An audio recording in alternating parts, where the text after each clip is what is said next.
by the way, how can I put it now? I know that he has done a few wrong things. It's normal for people to do wrong things. Nobody is perfect, But on this, I think I agree with him that there's a bit of politics in it about the TUC and the So the thing is, the TUC and NLC and NLC and the fact that, I'm sorry, Moses, let me land, and the fact that, see, a lot of people, are not happy that we have a Southerner in that position as the FCT minister. If you go back in history, this is the first time. So are you inferring that the workers are mostly Northerners? I wouldn't know, but it could be engineered from elsewhere. Okay. The closest we have had to a Southerner being in that position was when Chuka Odom, my old boy, was Minister of State for the FCT. Okay. That has been the last time a Southerner was in that position. Every other person has been in that position has been from the North. Check out the last previous administration. So they're also angling that, well, some people are not happy that we have a Southerner in that position and that he should be kicked out. Let us say it the way we say it. Because if we keep living in denial and saying, oh, let's be politically correct and all of that, we'll be doing ourselves a lot of harm. Whether or not things are being politicized, we should, as government officials, we should be wary of the kind of language we use. I mean, coming on television to say that, look, let all the civil servants around the nation, around the world gather. You will not budge. You will still do what you want to do. No, that's an overreach. That is very insensitive. It's not acceptable. Now, that was a statement I heard, and I know you can't say this. You're a public servant. As a minister, he's a public servant. So you don't talk to the people like they're beneath you. As far as I am concerned, that is wrong, and I am not going to politicize it and say, okay, no, because you are not the one politicizing it. It's already politicized. I'm not going to toe that line and say, okay, because no. And government is a continuum. Oh, yeah. All right, you should pay up. No, he should pay. Governor and he has promised to pay. He should pay up. I'm not his spokesperson. I'm not really like Governor Ododo of Kogi State he inherited debts as well, and he has paid. Alex Oti inherited, and he's clearing. So yeah, so pay up. I mean, he's paying. He should continue paying. 13 over 18. And promote those that need to be promoted. Yeah. People that needs to be promoted. People that have due for retirement should leave service, so that they will make space for others. Thank you. So we have an agreement. No, somehow we have. Then I just wanted to say, at the end of the day, dialogue. I think he should also change his strategy. All these No, he also said, I heard him, during a press interview, he said that he has met with these people several times, but the people said we have not met, there is no room for dialogue and all of that. So I know that when you close up, avenues for resolution of problems like this, peacefully, it boils over, it spins over. Yes. And when it spins out of control, this is what we get, like what is happening now. Oh, well. I think we should move on. Anyway, this is very important because normalcy has returned to the Onitsha main market on Monday as traders and shop owners reopened their shops in defiance of the long-standing Monday sit-at-home directive imposed by non-state actors in the southeast. Well, Governor Chukwuma Soludo had last week ordered the market's closure for 1 week after traders initially complied with the sit-at-home, warning of indefinite shutdowns if businesses failed to resume. By early morning, over 70% of shops along Lagos Line, Ado Line, Mandela Line, and White House Line were open, with bustling activity reported across Egerton, Oshefu Stuff Market, and Emeka Plaza. The indigenous people of Biafra had announced the sit-at-home order, but its Directorate of State, DOS, later disowned the directive, saying it lacked the approval of its detained leader, Nnamdi Kanu. Well, the Soludo administration condemned the practice as economic sabotage, stressing that the weekly shutdown has crippled commerce and livelihoods across the southeast for nearly 4 years. Monday's reopening marks a significant pushback against fear-driven compliance, signaling a possible collapse of the sit-at-home culture as traders prioritize survival and stability over intimidation. Now, we talked about this the other day. We already laid out, the premise of why this sit-at-home order should stop, because somehow it was crippling, or it had at some point crippled the entire economy of the southeast state, and the whole thing now, was settled in Anambra State. It's good that, the main market has been reopened, but let's say it how it is, and not that early morning. It wasn't early morning because I was in the morning show, and after that, I spoke to a lot of people. They said it was only one line, the Lagos line, A line, and it opened around 2 o'clock or so. When the governor with his entourage, came, observed the airline, and quickly went back. And after that, markets are supposed to open by 7 or 8 o'clock. And if we have market opened by 2 o'clock. That doesn't really tell us that the market was open. But that's it. I would like for people to ensure that, for the government to ensure that, well, they go back, to the market. The sit-at-home order, I mean, it's not no longer serving the purpose, it was initially meant. A lot of us knew that at that point, it wasn't going to solve any problem, because if you want to cripple the economy, and if you are crippling your own economy, it doesn't make sense. If you had said, well, all Southeasterners in all parts of the country shut down your stores and all of that, well, I'm glad you took this story, and I'm glad we can see that markets, at least a number of the people want to get back to business. Market, yes. Whether it is one line, whether it is 2 p.m., the fact is, the day, Monday, people came out. No, they are breaking it. They came out gradually. Yes. So, but I don't want us to run with the impression that, the markets were open by 7 o'clock in the morning. On Monday. The markets were open on Monday. Let's not give the wrong impression that the market opened by 7 o'clock in the morning. Yes. To the southeast, especially to Anambra. I'd like to see business return, and then, everybody will make money. Yes. So this is a good thing. Right? It's a good thing. It's a good thing. Okay. Yes, it's a good thing. And I hope it is not stalled. I hope it is not stalled. Because we also hear some people say it's not going to happen. Yes, I hope it's not stalled. I hope people are not intimidated in the coming days. In the coming weeks, not to go to markets on Mondays. Okay. Like if you go to Enugu, the main market opens on Mondays freely. The main market, the other market, artisan market, all the markets are open on Monday, and people just trade freely. Let's run to the papers now. Let's take a few headlines. Jane? On the front page of the Tribune today, Malami, how I acquired my properties. Malami asks courts to set aside interim forfeiture order. Fintechs processed 11 billion transactions in 2024 as startups raise $520 million in equity. Common food preservatives in hot dogs, sausages, bacon increase prostate cancer risk by 32%. Still on the front page of the Tribune. Okay, let's move over to, I think you can take the next one. Okay, let's quickly run through the Vanguard newspaper with the window headlines. 2027, APC moves to exploit opposition's disunity. And outrage, let me see, outrage in, okay, let's take the big story itself. State governments now to share payment of electricity subsidy. That's coming from the federal government with their riders to it. We are reviewing the situation. That's coming from the NGE SERC. Funding to come in from PCAF, and there are more stories there from the Guardian newspaper. All right. Well, we'll get into all of these stories much later in the day. That's at 10 p.m. when we get into newspaper review. So we'll be reviewing these headlines and more. In the meantime, let's get into our very first conversation this morning. Ahead of 2027, Peter B accuses President Tinubu's government of fraudulent fiscal policy as he declares presidential bid. Okay. Well, let's talk about this when we come back. Stay with us.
Africa is on the move, a continent of rising voices, untold stories, and powerful transformations. From the streets of Lagos to the heart of Nairobi, from the mines of Congo to the tech labs of Cape Town, the African story is being written every day. Bold, dynamic, unstoppable. This is Africa News on Voice of the People Television. We don't just bring you the news. We analyze and bring you Africa's heartbeat, the politics that shapes our nations, the economies that drives our future, the cultures that defines who we are, the voice that must be heard. Africa News, Africa's voice, Africa's future. Where Africa speaks, the world listens.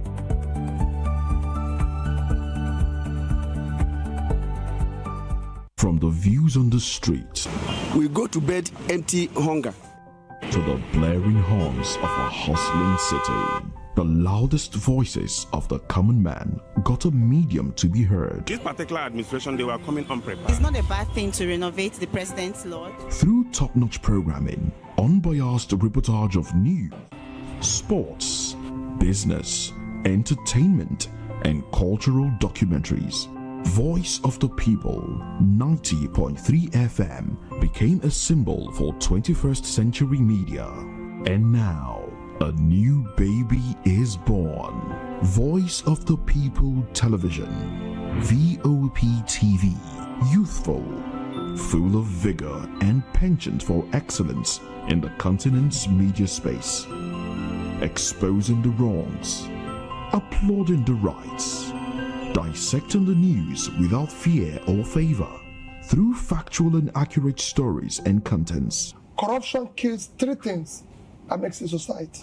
Representing the interests of the people and giving them a voice. Voice of the People TV is here to stay towards building a fair society. VOP TV, Voice of the People Television, truly a voice for the people.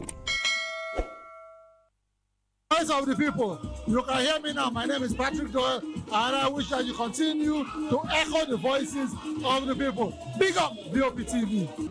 My name is Suibifa Dokobo. Please keep watching VOP TV. Hi, my name is Kwekumali Ikena Onyekwena, and I am with the Voice of the People TV. Now, if you're looking for the veritable channel for information, politics, robust discussions, you don't need to go far. VOP has you. VOP will always have you. Thank you. Hi, my name is Patrick Diabwa, aka Ibani Chuka, Amayanabo the Eagle King, and you are watching VOP TV. Stay with us. 2564 is coming up on Bunny 9 right. 2564 Atlantic Tower. What happens in the hush behind hangar doors? Who signs the papers that gamble with lives? Which truths were grounded before they even ever had wings? If you've ever buckled a seatbelt at 30,000 feet, if you've ever stared out of that tiny window and wondered who's really in control of the skies, it isn't just flight, it's power, it's politics, it's pressure sealed in steel. We're peeling back the clouds from runway risks to sky-high secrets. We're diving deep where most dare not to look. Aviation Scope, every Sunday at 7 p.m. only on Voice of the People TV. We don't just report, we reveal. We don't just ask, we uncover. Because when it comes to the skies, ignorance is turbulence. Aviation Scope, the sky isn't the limit, it's just the beginning. In a world where power shapes meets every headline. In a nation full of questions. In a world filled with noise, the truth needs the voice. The policies that shapes our world and the economy that determines our future.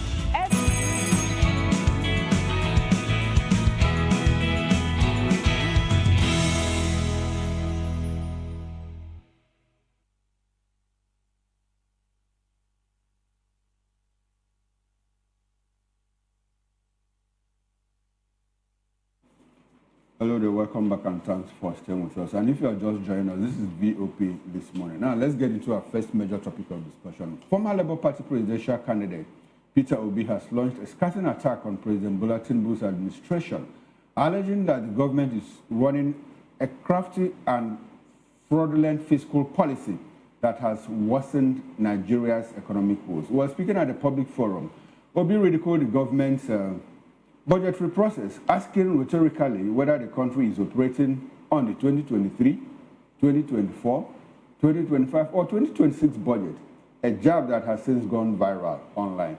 He argued that the lack of fiscal clarity and transparency is deepening inflation, unemployment, and hardship for ordinary Nigerians, while accusing the ruling party of mismanaging public resources. In a more interesting twist, Obi confirmed that he will contest the 2027 presidential election, positioning himself as the alternative voice for Nigerians disillusioned by the current administration. His declaration comes amid growing public frustration over rising food prices, fuel costs, and economic instability, issues that resonate strongly with everyday citizens. Well, we've been joined in the studio here to help us make sense of it by Prince Francis Chilaka. Prince Chilaka is a political and public affairs analyst and commentator. Good morning, Prince, and thanks for joining us. Beautiful. Good to have you, sir. We appreciate your presence. And from our Benin outstation, we've been joined by Mr. Williams Ediaye. Mr. Williams Ediaye is a public affairs analyst, and he's also an activist and a member of the Obedient Movement. Good morning to you, Williams Ediaye, and thanks for joining us on VOP this morning. Okay, all right. We will have a couple of guests join us virtually from our outstations. But let's start with the ones available, and we have the Prince here in the studio. Prince Francis, 2023, 2024, 2025, or 2026 budget, 4 years, which one is in operation? As a matter of fact, the question is, should it bother us, the budget that is in operation, if we have our monies and we get things done and Nigerians are happy? Should it be concerning to us which one are we operating? If, as a matter of fact, these budgets are working for Nigerians? Well, before now, we used to have 5-year rolling plan, okay, 10-year rolling plan. And then suddenly we woke up from sleep and we found out that those indices that were helping to develop this country have been thrown away. Now, it brings us to the budget. When you talk of budgeting, it means that a household has a plan for 12 months. And we're saying from January to December, this is the amount we want to spend. And in this figure, we want to budget some for rice, beans, plantain, and all of that. Now, if at the end of the year, you now have a surplus, what are you supposed to do? You're supposed to take that surplus and put it into an account, and then you close that slate. In closing that slate, it means that you are giving room for what? Probity, accountability, transparency. Now, what we've had since this administration is a muddle up of issues. Don't forget that as soon as the president came to power, there was a budget already signed, which was the 2023 budget, that he was operating on. And, while he was doing all of that, something happened. They needed to buy cars for your honorable members. They needed to renovate the house of the vice president. They needed to buy a yacht, so we're told. They needed to buy a car for Mr. President. And what did the president do? He applied for supplementary budget, which the National Assembly approved. And Nigerians at that time were asking, the budget you're running, have you exhausted it? If you have not exhausted it, where are we at? And you're approving a supplementary budget. Nobody answered it. The next year, the same National Assembly gave the president the leeway to say, you can continue running the 2023 budget while we have approved the 2024 budget. So the question is, what are those things that are running in other budgets that are not in the new budget? Okay, now, Prince, you said something in the course of this intervention. You said if you had a 12-month plan, and at the end of the 12 months, you discover that you had a surplus, you simply use the surplus and put into an account. That is one variable. Now, what if you had a deficit and you were unable to meet up with? You close your books. You close your books. The important thing is that the books must be closed. Okay. In closing those books, you are giving room for accountability. You are telling us, you're telling somebody that between January and December, I wanted to buy an aircraft.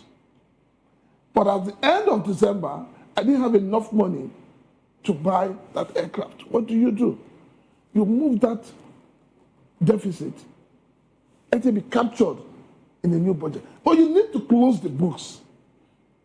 So as it is today, 2023 book is open, 2024 book is open, 2025 book is open.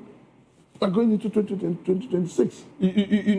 What they told us in that 2023 was that they couldn't finish the capital expenditure, aspect of the budget. So they had to roll it over into 2024 for like 6 months. They say it was going to end by the June of 2024. Did it end? No, that is the question now. But what are the projects? Are you aware whether those projects were? What are the projects? The only project this government can actually point at is the Calabar Highway. Which other project are you going to talk about? There's the Badagry-Sokoto Highway. Have they started? In what budget is that? In what budget? We're talking about the budget of 2023 now. So what can this government tell us that they have been able to achieve in the budget of 2023? Pensioners are not being paid. Contractors are not being paid. Our hospitals, primary health care is gone. Electricity is out of the reach of the poor man. All of these things that are in the budget, which one can the government say we have achieved? So we cannot hold the government to stand. We cannot say, yes, in 2023, from the budget, this is what was achieved. It's also in this same country that the president said to you, they cannot afford to pay bills with electricity. And they opted for what? Solar. Well, every year you have budget that tells you how much will be spent. Okay, all right, Prince. Thank you very much. We'll come back to you in the course of the show. Let's get other opinions. Let's go to Oka, where we've been joined by Honorable Ejiofor Egwuatu, who is a former House Committee Chairman on Information and Anambra State House of Assembly. He's also a public affairs analyst. He will tell us that, how they used to manage budget in Anambra State when he was in the House. Good morning to you, Honorable Egwuatu. Good morning. Okay. I'm happy to be here with us. Beautiful. Good. We are happy to have you. We appreciate your presence. Now, let's run into it quickly. I'm sure you have followed this conversation. We are discussing, Peter Obi says, well, I don't even know the budget we are running. Is it 2023, 2024, 2025, or 2026? In all of this, I would like to ask you, is there any problem? Do you have any concerns about we running like 3 or 4 budgets simultaneously? If at the end of the day, our problems are solved, do you have any issue with the budget that we are running? There should be an end to a budgeting process. A particular budget has a lifespan, and the lifespan must exist within the stipulated time of the law. So if we are in 2026, I don't think we should be running a 2023 budget in 2026. I don't think that is possible. Now, if there are issues in 2023 budget or in 2024 budget that have not been handled, that were not properly executed and needed to be continued, the process of making budget, the process of preparing budget allows you to shift from this particular one to a new one. Include those services. Example, if you are doing a building, if you are doing a complete building, and at the end of 2023, you stop at the decking, it is understandable that in the next budget, to complete a budget for building. Honorable Egwuatu, you have raised a very important issue, and I'd like for us to interrogate it. Now, we have a situation where you were building probably a field of already existing building. Okay. So some part of the project that is supposed to. Hello? Are you hearing me well? Yes, I can hear you. Go ahead. Yes. So some part of the remaining part of whatever project you're doing can be transferred, can be shifted, can be reapplied in the new budget, and then the other budget will be closed down completely, and everything about it. Okay, Honorable, I get your drift now. I understand you, but my question now is, you cited the instance of building a house, and let's take for instance, you are building a duplex, and by the end of 2023, you got to the decking level. Now, you have not exhausted the funds for that particular building, and the building is not yet completed. So what do you do in 2024? Do you just say, okay, since I already have the money for this, let me move it ahead of 2024, or do you close your books and make a fresh budget starting from the decking upwards? What do you do in this instance? Better for accountability purposes to close down and start making a new budget, give it another what do you call it, line, whatever, and make something completely new. You see, at the end of 31st December of every year, unless there are funds already released that you are monitoring, I do not see any reason why any matter in 2023 cannot be comfortably 2024 budget. There's nothing bad in doing that. Instead of having an open budget, the budget is still running after 1 year or two. It wouldn't sound so nice. Okay, now you're a member of the House of Assembly. What is the implication of this that we are seeing, where we don't even know the budget we are running? Like, is it 24, 25, 26? We even told that some parts of 2023 is still on. What is the implication of it all? Processes. The Office of the Accountant General is supposed to have an auditing process. There are checks and balances that are supposed to have come before a new budget, and these checks and balances, these auditing processes, are supposed to look at the previous budget implementation completely. So when you still have the budget still open and still in operation, it becomes very difficult for the accounting process to be balanced, and the legislator will find it difficult to take decisions. All right, then, thank you very much, Honorable. That's what it is. Okay, thank you very much, Honorable Ejiofor Igbatu. Now let's take this conversation to another guest who joined us virtually from our Benin station, Williams Ajayi. Good morning to you. Welcome to the conversation. We'd like for you to unmute your device so we can get your audio feed. Now, Williams, is this intentional?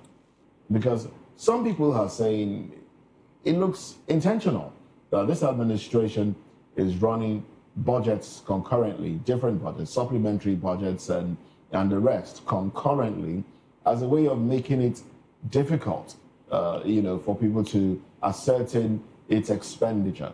Do you agree with that assertion? Yes. Good morning, and thanks for having me today. To some extent, I agree to that, because I see no reason why you open a budget that you're supposed to give accountability for and start running a fresh one. It means that things you don't want the public to be aware of, and which is very, very dangerous for the sake of accountability, because you can't be running public funds, public institutions, and people who are supposed to give accountability to you, put them in the dark. It's not supposed. You understand? Because now the issue then rests on the National Assembly. This is the reason why we always come up for independence of this institution, because I see no reason why the executive arm, the president, will present a budget when the former has not been closed, when there have not been accountability for the former. I see no reason why you would give chance for another budget to be presented, or for even a supplementary budget to be presented, and then you then approve without questions, without seeking answers to what happened, how were this project executed, the one that were listed in the former budget that was presented. So you see, this issue, when you now ask the question if it is intentional, I would tell you that probably to some extent it's intentional, because there are things you don't want us to know, you don't want the public to see. How do you spend it? When the first guest was explaining, I think the buying of yachts, bidding, innovating of bidding, it means there are a lot of things inside that they use that money to just do freely, that we're supposed to even channel out of what is there to putting it to something that is even more better than what they're doing. So it means if we should look critically, if they should launch a proper investigation, you will see that there are a lot of things that the public will be even angry about, that you discover that, okay, these are are fraudulent activities that have gone on in the space of 2023 to 2025. Now we are expecting a fresh one in 2026. So I think the federal government needs to be checkmated, and the people who are supposed to do the, I would say, unfortunately, are already rubber stamped National Assembly. People that are supposed to be the checking point for these people. All right, Mr. Ejaye, rhetorics aside, what do you think the fiscal policy under an Obi administration would look like? He's not in power yet, but still, I think it will be even more transparent and more. Now, I will speak based on his personality, because until you give somebody power, you really don't know what the person is capable of doing. You understand? So I would just say, based on what he has been doing or what he has been saying so far, if I think he was the one that even brought this to light, it has been there, but he just brought it to light, and then we are dwelling on it. Probably he will even want to do something better. Be transparent, make sure that you execute a project down to the latter, and then you give accountability for that. I think that is what he would like to do, because to some extent, when somebody tell you this is what is supposed, probably that is what the person will do if you give the person the chance to do it. Williams, I'd like to stay with you because you have said something that is very, very interesting. You said you never can tell, what somebody will do until you give him power. Now, the person that is in power now, the former governor of Lagos State, talking about Asiwaju Bola Ahmed Tinubu, when he was in Lagos State as governor for 8 years, we never heard at some point, if there was, I can't on top of my head recall, that there was some kind of, this particular budget is spilling into another year and all of that.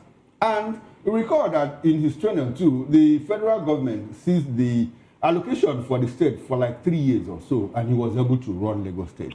Now he gets into the federal level, to the central government, and we are seeing all of this. Does it look like he's been overwhelmed by what he saw at the central level? Does it look like that? Is it an issue of capacity? Is it an issue of capacity? The only thing that remains constant is that is not constant is change.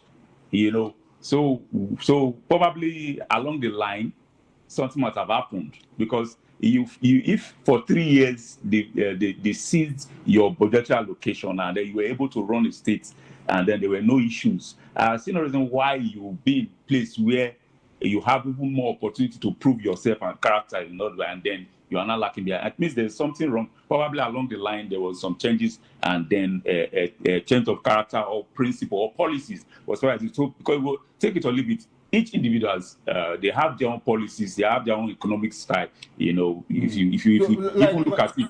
Williams, my question now: do you think it's an issue of capacity? Because the person at the center of this discussion, the president, is also an accountant. He's an accountant. So, is it an issue of capacity or what? Is it policy? Is it politics or governance issues? Which one do you think that it might just be? Or, like I said, does it look like he's overwhelmed, by the humongous nature of the central budget, the federal budget, and all of that? Can you hazard a guess for us? It's personal control, because then this is, like you said, capacity, and then the wideness and the wide reach of the place where he is finding himself now, the federal government. You are open to a lot of resources, a lot of opportunity, and then you have even more people around you. Probably it will not be his own personal issues, but probably people around him, along the line. Maybe things happened and then you want to start pleasing cabals and all that, because I see no reason why you are approving funds for some selfish reasons for politicians, and then what you're supposed to do, you're lacking behind.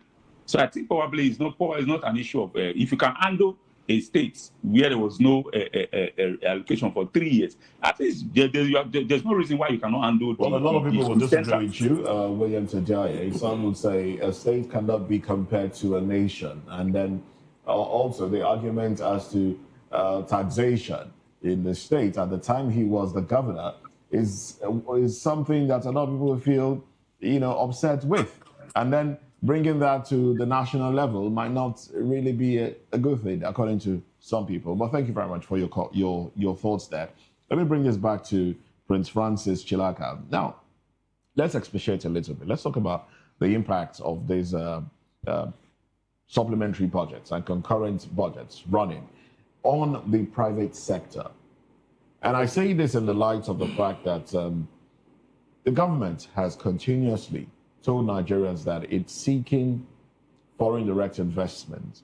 The president has been out there trying to woo investors into the country. You are in the private sector. How does this affect you directly? All right, I need to correct an impression before I go to that, which is when President Bola Tinubu was governor of Lagos State, his funds were not withheld. What was withheld was funds for the local government. We need to get it clear. It was funds meant for the local government because he created the LCDAs. So when people, because that's the narrative people have been selling. Oh, that when he was the president and funds were held back, no, it was the funds meant for the local government. So now talking about private sector and all this budgeting, the private sector, they do their budget based year by year, and they are very strict on it. By the 31st of December, private sectors close their books, including banks. So whatever budget that the government is running that they're not closing, the private sector, they're completely confused because they too don't understand. Does this impact foreign investors wanting to do business in that? What is the environment like? The environment determines who would invest. A country ravaged by insecurity right now, who would come and invest? Within the private sector, a lot of companies are closing down because of electricity, the high cost of electricity, the high cost of doing business, multiple taxations, which right now we're not even sure which tax law is being applied. Is it the one that people claim that was adulterated? Or is it the old tax law? We're not even sure. We don't even know where we're going. The confusion you have with the tax law is also the confusion you have with the budgeting. So if you do not streamline these things, it has a spiral effect. It affects everybody. So everybody wakes up, people do what they want to do in this country today. Landlords wake up, they say, oh, government is taxing us this. A tenant has been paying 1 million naira. A landlord wakes up and tells you he's going to collect 3.5 million. What do? And everybody in Nigeria tells you it is the budget. So when the moment government releases its budget, the market woman looks at the figure, increases her price. The transporter on the other side increases its price. So that's why we're saying that we must have a budget that reflects the reality of the Nigeria of today. How has this affected you in terms of borrowing? Companies, private individuals borrowing from banks, seeing that government is largely also borrowing from the same banks, which some would say has made interest rates higher than usual. No, you cannot compare government borrowing and the private sector borrowing. But what if there's no money to borrow? Well, banks are ready to give loans because they are making profit from it. They're even making more profit than anybody can imagine. But the truth of the matter is, Nigeria is a country today where you borrow. If you borrow to put into your business, you may end up becoming bankrupt. Because you have to pay high rates. And the environment, like I keep saying, is not conducive. So people are scared of borrowing. The best private sectors are doing is cutting down. They cut down on staff, they cut down on everything. They just try to survive. Because they don't even understand, the way the government is going. All right, so Honorable Ejiofor Igwatu, quick one now. In your assessment of this administration, since we're talking about budgeting and financing, and in your assessment of this administration, how would you rate the administration in terms of ease of doing business? Well, the situation in businesses, it hasn't been an easy thing. One of the greatest problems businesses have encountered in this administration is inconsistency in policy, unclear vision. When aside the fact that in recent times the dollar has become a little bit stable, so many other factors have not been very consistent. They have not been very clear. So businesses are really suffering. And when you have a sequence of taxation that doesn't conform really with a smooth running of businesses. It hurts businesses. Just like somebody said, if you borrow money now and put into your business, some come at 32%, some come at some outrageous percentages. Believe you me, that business might crash.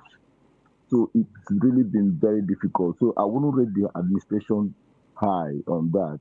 I would rather say that the government needs to look at all these processes and bring out very clear and direct instructions, very clear and direct policies, very clear and direct laws, and see how to make them very much better than what it is today. And another thing is that banks, there is need for banks to really help individuals who are genuine in doing their businesses. When you go to the banks to get loans and all the rest of them, sometimes they will want you to get to the grave of your great-grandmother and bring the picture. So Oh well, thank you very much. Well, let's move away from this conversation. The requirements are so outrageous, you begin to wonder. And in the same banks, yes, that was a bit of a delay there, so I thought you were done. No. Go ahead. Some of these banks, the banks give us so much conditions. Some of these conditions are very difficult to meet. And at the end of the day, you now hear that from the same bank, some people are owing so much money, and then you wonder how they really got the money, because if you look at them, you see that they weren't genuine in whatever they were doing. And the ones who are genuine did not really get the loan. So the government needs to do much more than what they are doing now. Focus on making sure that businesses enjoy privileges, especially loan business, especially genuine business who have tendered everything that they should tender, to have every kind of support from government. The SMEs, today I think there are fundings for businesses today. The policy the government introduced, I don't know how many businesses have received that 1 billion naira largesse. So the government should do much more than it is doing now. Thank you. All right, government should do much more. This would be a good place to anchor this conversation. We'll pick it up some other time. But in the meantime, let's look at what Femi Falana, SAN, is saying as he slams Senate over delay of 2027, a delay of Electoral Act. Well, let's talk about this when we come back.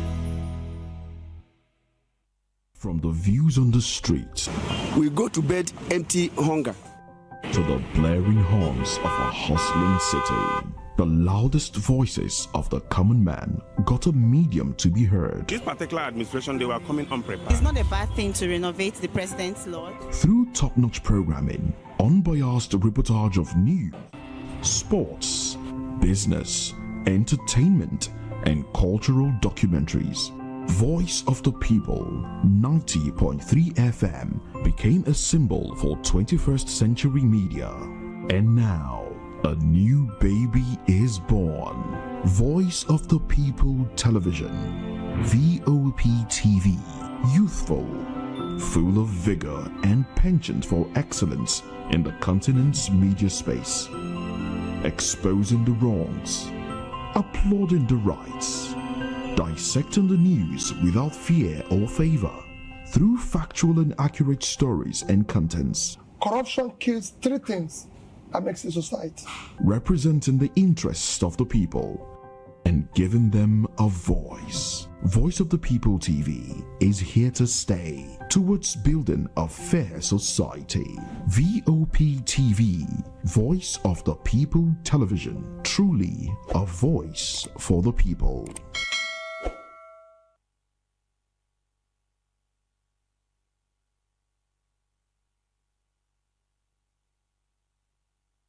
Mr. Familoni, and here's to VOP TV.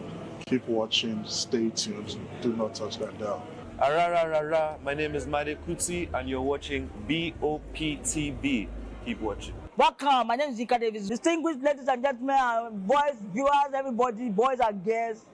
This is VOP TV. Do you know what that means?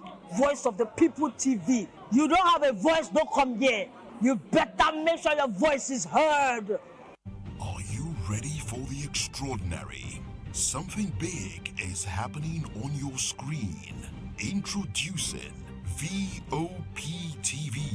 Now streaming on SLTV channel 264. From breaking news to captivating conversations, news analysis, giving you all sides to the story. We break in-depth discussions on the issues that matter, from politics to sports, entertainment, and lifestyle. VOP TV on SLTV channel 264. Join us as we redefine what television means to you.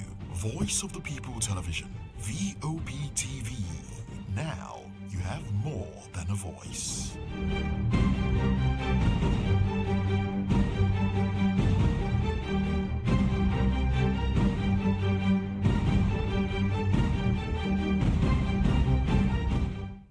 In a world where truth is the ultimate power and opinions scream the loudest, it's time to wade through the noise. Hunger no get drum! Hunger no get religion! And scan the human interest and trending topics that matter. Stay tuned to The Issues, your plug to the stories making the buzz, from politics to science and technology, social justice, and more. Let's tackle the tough questions and expose the truth. The Issues on Voice of the People Television. Don't just react, understand. In a world where truth is the ultimate...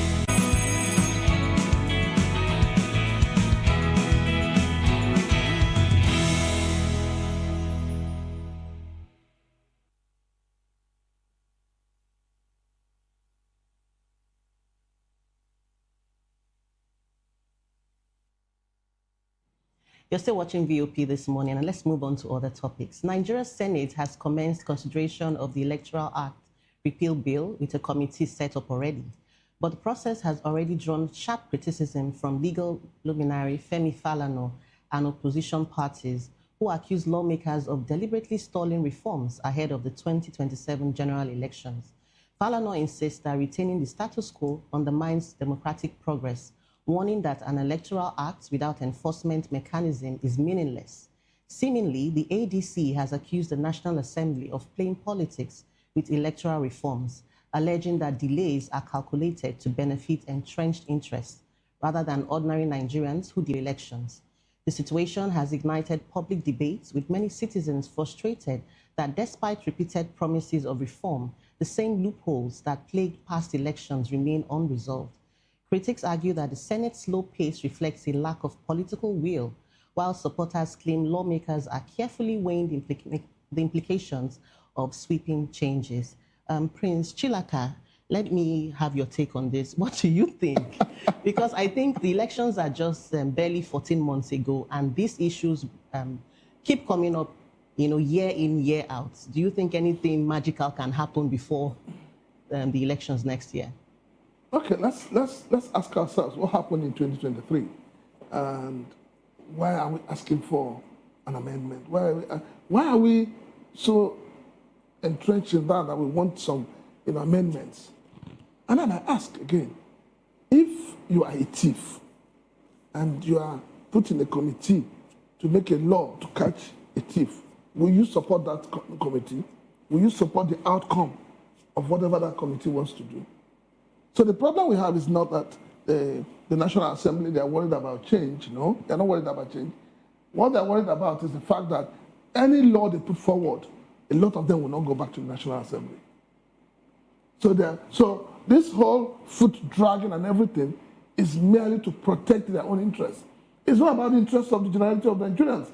It's not about whether we're going to have a credible election. They're not interested in that. What they're interested in is they're looking at a soft landing for them to take advantage of. So that is why everybody's dragging their foot to say, it's like, let's go to our villages now. It's like, for instance, we from those from the southeast, you have Amadioha, you have Okija Shrine, and you now say that, okay, anybody that wants to become an Eze should come and swear. Let the government make it a law that you must swear with the deity. How many people do you think will want to swear with it? People who have benefited from it, who are currently in power, will do everything humanly possible to ensure that that does not work. That is where we are in Nigeria today. All right, then. Okay, let's, we have joining us Adams Atta Esquire. Good to have you join the conversation. Yes, thank you for having me. Legal practitioner. Now, let's, do you think civil society and Nigerians in general can, put a lot of, raise a lot of dust, put some pressure on the National Assembly and compel them to, deliberate and actually pass the Electoral Act? Yes, I agree to that 100%, because it is our right. It's our right to come out and say something so that the needful can be done. But the fact is that we have enough laws in the system. The laws are there. But the enforcement is the issue. And more importantly, that we are garbaging in and out yearly and then year out. That's not hygienic for the system. 2023 election, the last election, a lot of issues were raised up till date. Why are we always in a rush to implement and then make law? From 2023 till date, it's a reasonable time for us to have amended all the system, even with the pronouncement of the court. But what this government is concerned about is the campaign and the win of opposition governors. That's not hygienic for the system. So a lot of issues, vote buying, people decamping on a daily basis without abandoning. What can you make to prevent vote buying and selling? The laws are there. It's already in the Electoral Act. There's a punishment for it. There are a lot of, but who is going to enforce it? That's the issue. When those people are part and parcel of the people that drive the system. So who are you going to enforce it? When you see people that come in dollars, even at the primary election level, you see that in the last primary election, we can see what played out in the PDP primaries. So it's not a game that we're new to. It's something that is part and parcel of the system. We need an urgent change of our mindset. Otherwise, the system will continue to get polluted on mindset change. Okay. No, go ahead. Mr. Atta, let's try and break down the proposed reforms that we are looking at. I understand that one of the reforms is that, well, is it possible for us to collapse all the elections in one day, like presidency, governorship, Senate, House of Reps, and House of Assembly, so that when one walks into the polling booth, you just have 5 voting sheets, you just jump print, bam, bam, bam, bam, bam, and get out of it. So that some people have argued, well, it's going to help us save funds. Some have argued with the bandwagon effect, that if you do the presidency first, other states, will probably try to align with the center. That is going to affect the outcomes of the governorship, Senate, and other elections. So if you look at all of these, in what way will making elections, all of them hold in one day, in what way is it going to improve, our chances of conducting a free and fair election? I'm not in support of conducting an election in one day, and I'll tell you why. This is because of the fact that some illiterates, some people who don't even know anything. Let me give you a very practical example. The last election, the election that ushered in the immediate president, the one that evicted President Jonathan, Bailey thereabouts, you see that the effect of Buhari and APC factor affected all other candidates who are not even competent. You can equally see that in the last election. Look at what happened about the obedient movement. The effect of Obi, you see that the effects affected most of the results for the obedient and the Labour Party all over the Federation. So by the time you make it one day election, you see that it will be one party system. And I will tell you why. Because people will now go out with the mindset of voting APC.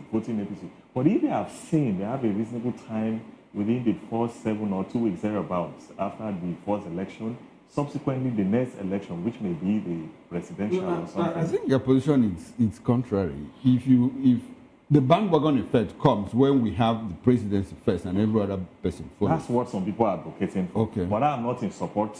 Well, I'm in support of the fact that the election should not be one day.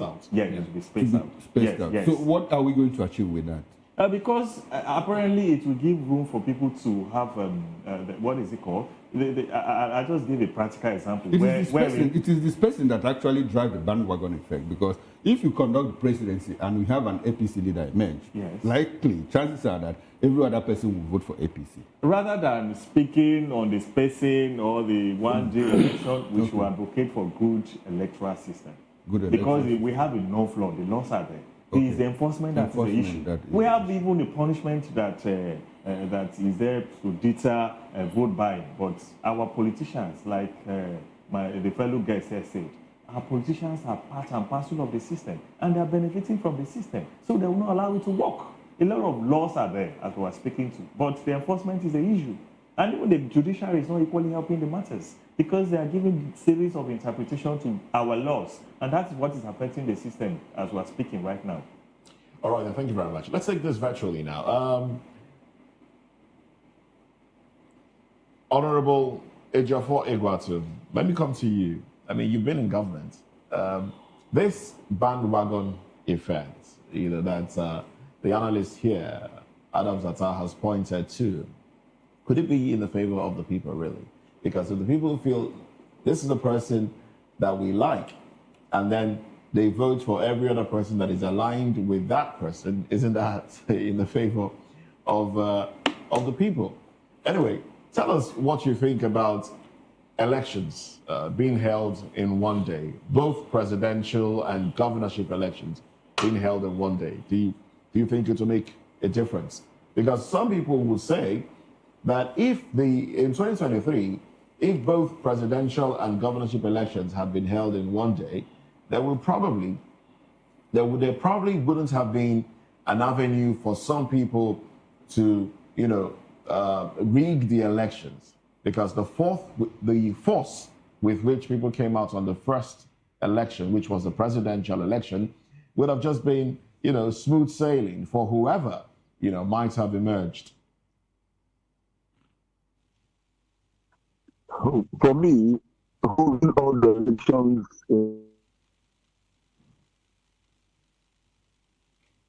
We seem to have a bit of a problem with your audio quality, as we're missing out on some things that you've said. So if you do not mind, you can take that again, Honorable Ejiofor Egwatu. We missed a few things that you said there, so please. Okay, what I'm saying is that it will be catastrophic to have all the elections in one day. Because if you go to the voting centers, you see a lot of people need assistance in identifying parties, logos, and all the rest of them, and then the press to understand really the particular elections they are voting for. So if you now model all of them together, it will become more confusing, and then competence and acceptability will not become the focus again. What will now become the focus will be just party logo and bandwagon effect, and it doesn't help democracy at all. When you talk about bandwagon effect, isn't it the role of the parties? A democratic system if we log all of them together. Sorry now, to pause another thing is okay. Go ahead. Okay. Go ahead.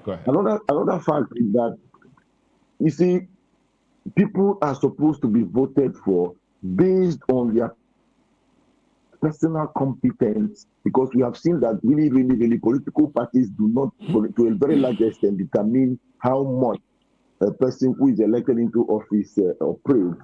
So people are really need to vote in people because of their personal competence, and logging everybody together will defeat that aim. So there should be separate elections for categories, so that people will understand who really is contesting this one, why the person is contesting, and what are the offices involved, and so that they can understand how to vote.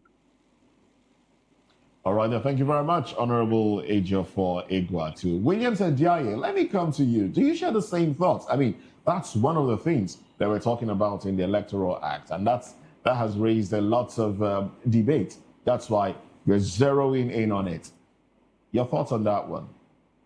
Staggered elections or streamlined elections? Same-day elections, I beg your pardon. Go ahead, please. I think there's really no issues about conducting elections the way it has been in this country. Presidential election, House of Representative elections, and that of the Senate. If you check properly, if you observe the last election, there were no issues with the House of Reps and Senate elections. They were being transmitted. And with technology, you can even conduct multiple elections in a day. Yes, in the foreign countries, the United States of America, they do that in a day. There's the presidential election, the Congress election, and the Senate election. But the issue is how transparent is our election. That is the major issue we are having. You can conduct multiple elections in a day, technology-driven. You understand? As votes are going, is uploading, is showing in the system, and then there's not even counted manually. You are seeing it in the screen. Because, okay, it's even in our electoral laws that electoral is transmitted. So I think there's really no issues with that. Saying the issue is we've been having, is the transparency and what do you get on the unit and then transferred. So the issue of transparency has been the problem. So the issue now we are talking about that if you must do this electoral reform, which is here, as we are talking, I actually glanced through, it's a very brilliant reform that we have. If it's followed to the latter, when you are caught buying or selling votes, you go in for 2 years in prison, or you pay 500,000. And when you are caught as an electoral officer manipulating results, it's the same thing. So you see that we have a very beautiful electoral reforms, but the implementation of this of this reform is the problem. Not even the election. Is that any itself. different from what we have already? That tells you that if you're caught selling votes, you would also go to jail. I mean, it's there. But we have seen in times past that people are caught, altering the results. People are caught buying and selling votes. Some of them go to jail and maybe come out. Those that are doing it on behalf of the party that is not in power go to jail. But those that are doing it for the party in power, they get away with it. I mean, there are countless videos that showed individuals caught during the last election, a lot of them. And what do we have? Nobody knows the end result of all of that investigation. Yes. Just like you have said, even the last general election, 2023 election, we saw, even in clear evidence, where electoral officers were manipulating results. But the fact that it favored the particular party who are in power, those people refuse to be punished. So the problem is, if the Constitution says something of such that you are, whatever party that you're doing it for, you should be punished. I think once this is done, we will not have a free and fair elections. You understand? Because now, 2020, I was in the field. In fact, I've always been in the field since 2019. You see electoral officers, police officers, all of them doing what is directly against the Constitution. But the person that is supposed to checkmate this issue is right there, aiding the person that is committing this offense. So you see how the issue is so damaged that if you must correct this problem, our institutions must be neutral to the extent that when whoever you found guilty, you should punish the person. Whatever you take the person into custody, and then the person could present the person in court. Is found guilty with clear evidence that this person was trying to manipulate results, or this person was buying votes, or this person was selling votes. Okay. So all right, Williams, thank you very much. Let me go back to Honorable Ejiofor Egwuatu. I hope he's still with us on the show. Honorable Egwuatu, I'd like to ask you, one of the clauses for consideration in this new electoral reform that we are debating is the fact that, look, the proposal is BVAS and the electronic transmission of results, which, according to the Supreme Court, was just a guideline of INEC, which at that time they said it was discretionary, whether INEC liked to use it or not. But this time they want to move it from the position of discretion to a shall matter in the law, whether it is no longer discretionary, whether you like it or not. You have to use BVAS for accreditation. You have to do electronic transmission of results. Are you a politician? Do you think that members of the National Assembly would openly allow for that clause, to be assented into law? Because you understand what goes down with BVAS accreditation, with electronic transmission of results. Is there a possibility that they will just let it go so that we could have free, fair, and credible elections in Nigeria? Well, let me speak politically. It will be in their best interest to have this law enacted. You know why? When it comes to tickets, some of them will lose tickets in that major party that they think they want that they will get tickets. So many factors will push a lot of people out of the particular political parties where they had thought they will get tickets for the election. Some of them will lose primary elections. They will have to, they will make an urgent move from one particular political party to another. Senator Abaribe is an example in this.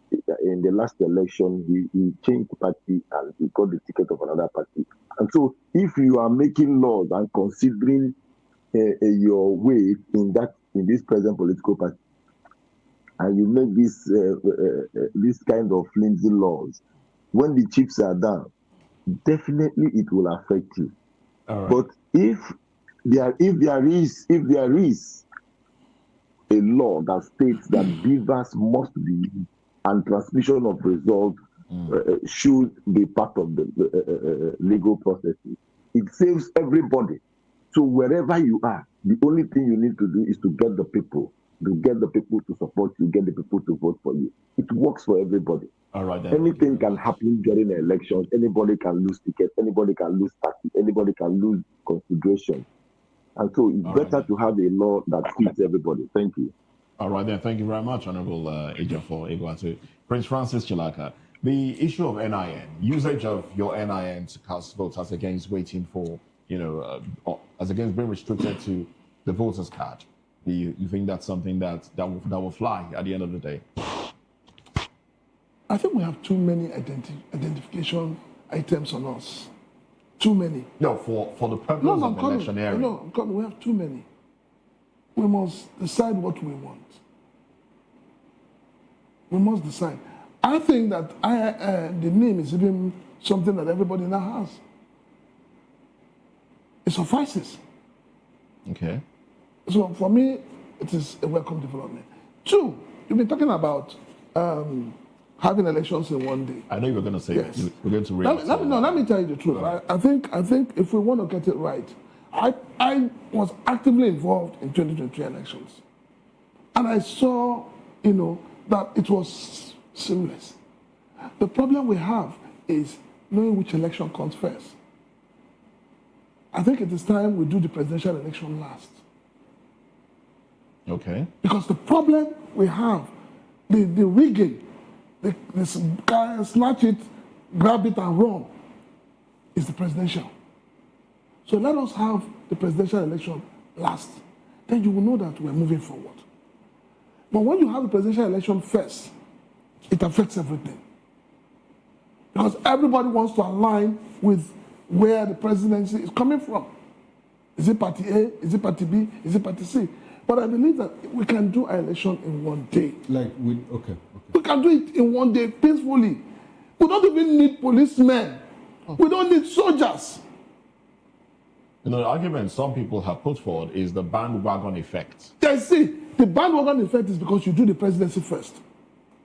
If you are doing the elections in the same day, I am telling you there will not be any bandwagon.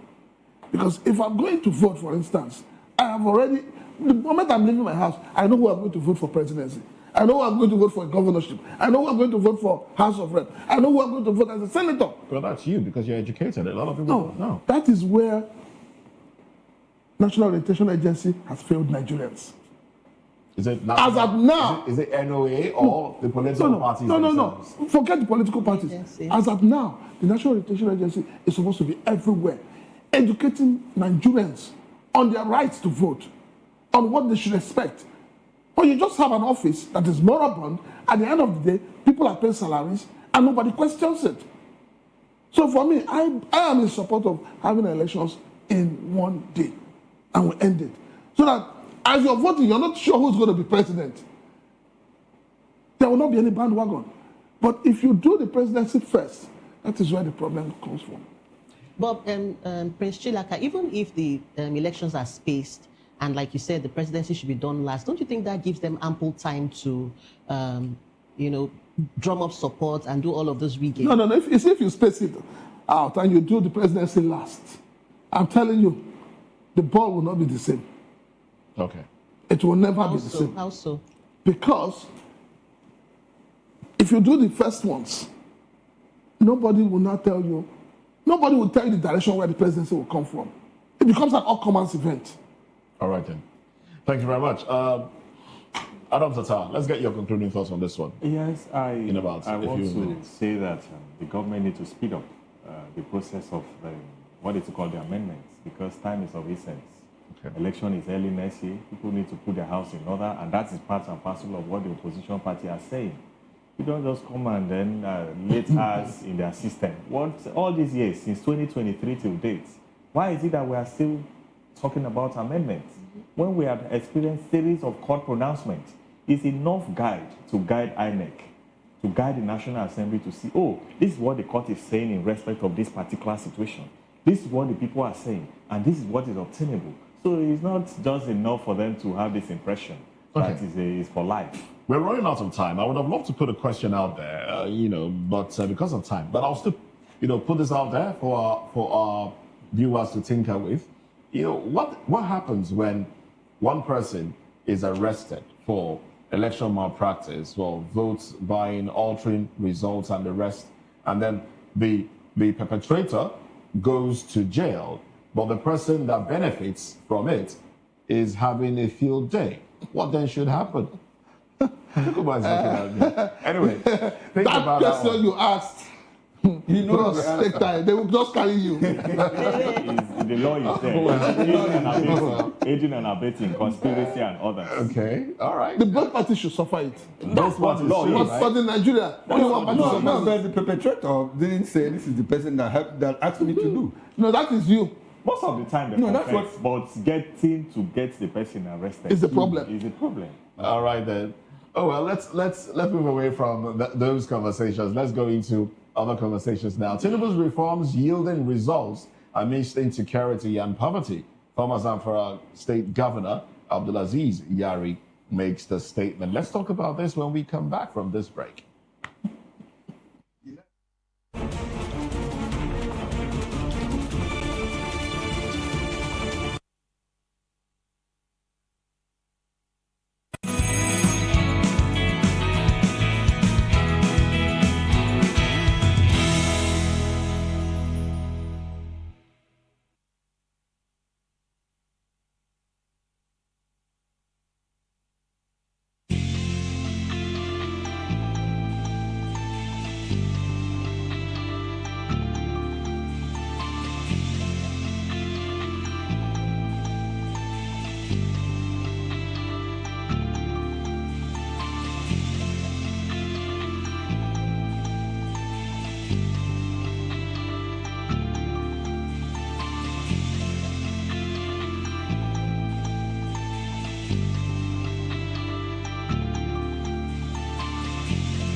Awards, the razzmatazz, music, fashion, interviews, and more.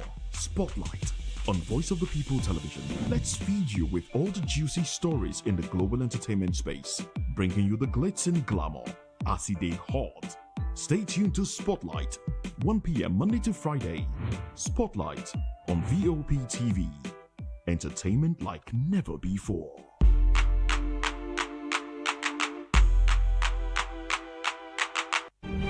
In a world where power shifts with every headlines, news breaks and events happens, we bring you unbiased and explicit information on politics, economy, and state of the nation.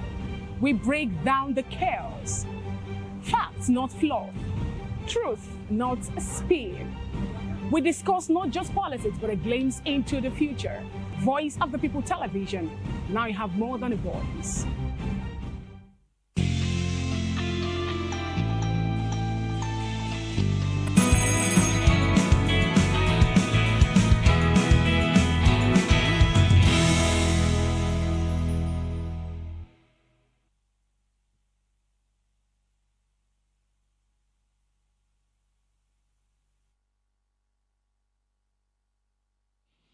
Well, thank you very much for staying with us. Now let's get into our final conversation for this morning.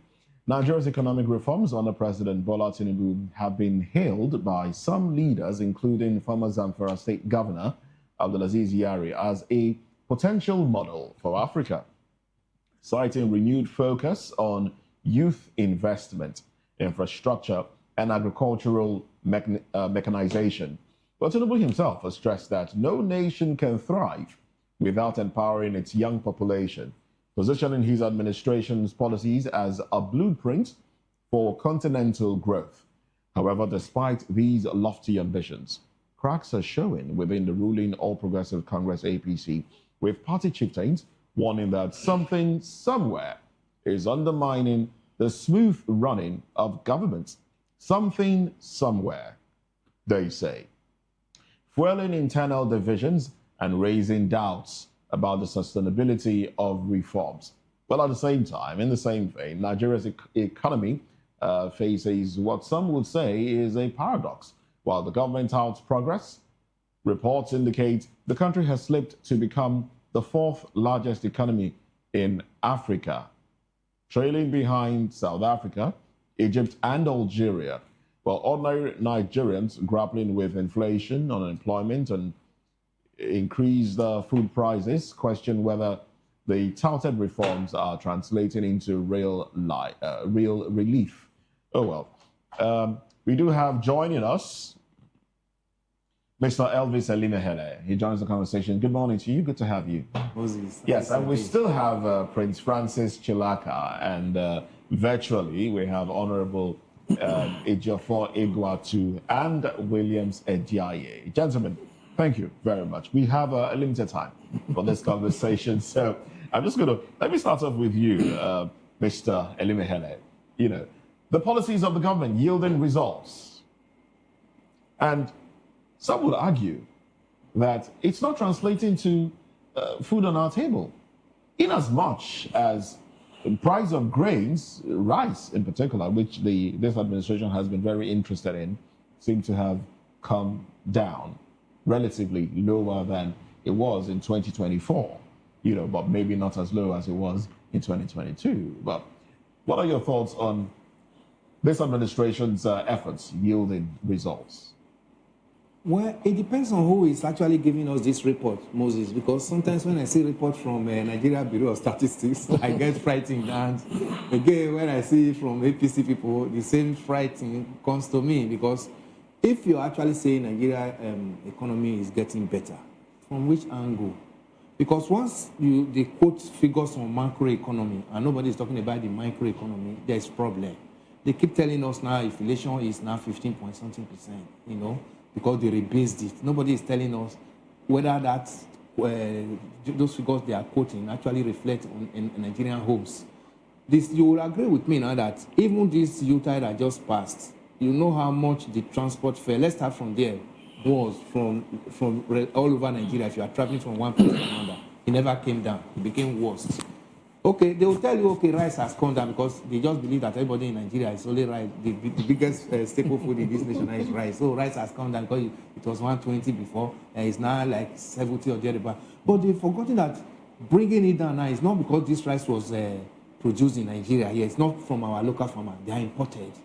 Are we a country of about 200 million population relying on importation, and you are saying food has come down? Have you helped them? Have you even protected and helped the local farmers who invested money into agriculture and say, okay, probably they'll be able to make out something out of it? That's another issue. Then even this local farmer with all their investment, maybe loan from bank and all that, and even braising the insecurity.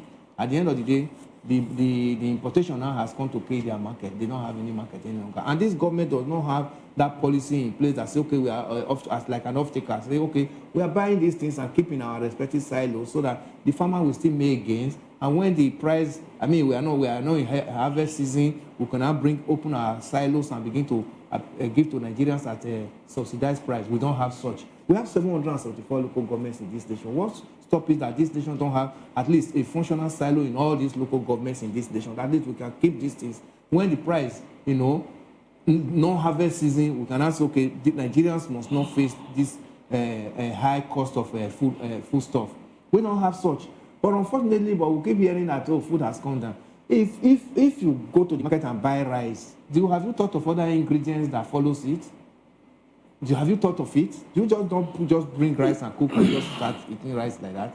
Others follows it, oil and the rest. Have those ones come down? So I don't believe in this Nigeria's economy is getting better. Okay. They have to let us know the area, because if the economy is better, it's people that will actually tell the world that our economy is better now, not the country now singing. But let me tell you, foreign reserves has risen to about 46. Is it helping you? What effect is it happening in your life, Moses?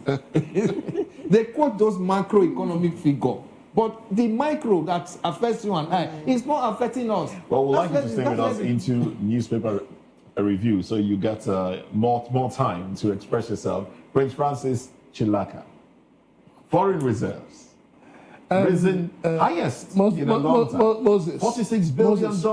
And before I go to foreign reserve, who is the man talking about the policies of this government? I know how you feel. Abdulaziz, yes, former governor of Zamfara State.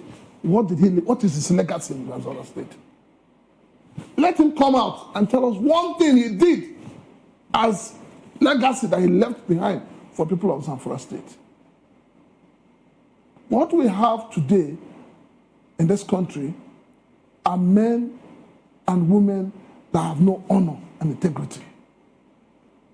They just open their mouth because they see a microphone and they want to speak. If anybody is jumping up every day, it's somersaulting. There is nothing you can even buy. Ordinary biscuit in Nigeria now, you don't have biscuit of 15 naira anymore. No. You don't have. When we say the foreign reserve is rising, what it means is that the lifestyle of Nigerians must also improve. Is it happening? See, what is playing out is that the government is preparing slides that it will use for 2027 campaign. All right, and nothing else. Thank you very much. I'd like you to anchor the conversation right there. Honorable Ejiofor Egwatu, are you still with us? Okay, I was going to ask him if he's honorable, because you said a lot of these people are not honorable. No, they're not themselves. Okay, but he was an honorable member. So. Let's improve himself. All right then. Williams Ajayi, let's have you give your reaction in less than 1 minute, 30 seconds, because we're out of time. And then we'd like you to come with us into paper review. But go ahead, 30 seconds. Okay, just 1 minute. I would like to see this in newspaper review. But for the fact that you are saying the policy is yielding results, I have not seen any results. I will tell you, sarcastically, I tell you straight to point, I'm preparing to work on that with my woman. But I can tell the price of things are very, very expensive. It's taking a very long term. So that is not a solution. That so if he's going well for that, probably I'm saying yes, it's true, because I've been in the market, I've seen a lot of things. So easy to open soft drinks. A lot of things are so out of the reach of the common man these days. So I cannot and will not subscribe to such things saying the policies are yielding results. No, it's not showing anything. All right then, thank you very much, Williams Ajayi, for your contribution. Thank you very much, gentlemen. We've been speaking with Prince Francis Chilaka, public affairs commentator, Elvis Elimehele. We also had Adams Attar, legal practitioner, and Honorable Ejiofor Egwatu and Williams Ajayi. Well, this is where we draw the curtain on today's conversation. I am Moses Humphrey. Join us again at 10 for newspaper review. I am Chukwuma Okoro. Bye for now. And I'm Jane Ogoye. Thank you so much. See you tomorrow.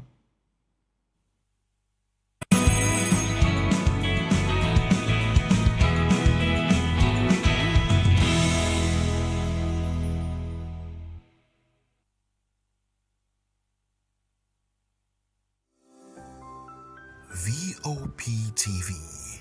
Now, you have more than a voice.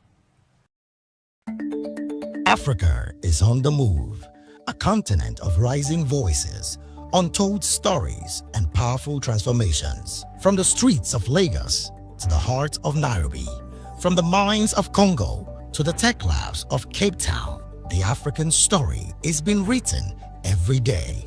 Bold, dynamic, unstoppable. This is African News on Voice of the People Television. We don't just bring you the news. We analyze and bring you Africa's heartbeat, the politics that shapes our nations, the economies that drives our future, the cultures that defines who we are, the voice that must be heard. Africa News, Africa's voice, Africa's future. Where Africa speaks, the world listens.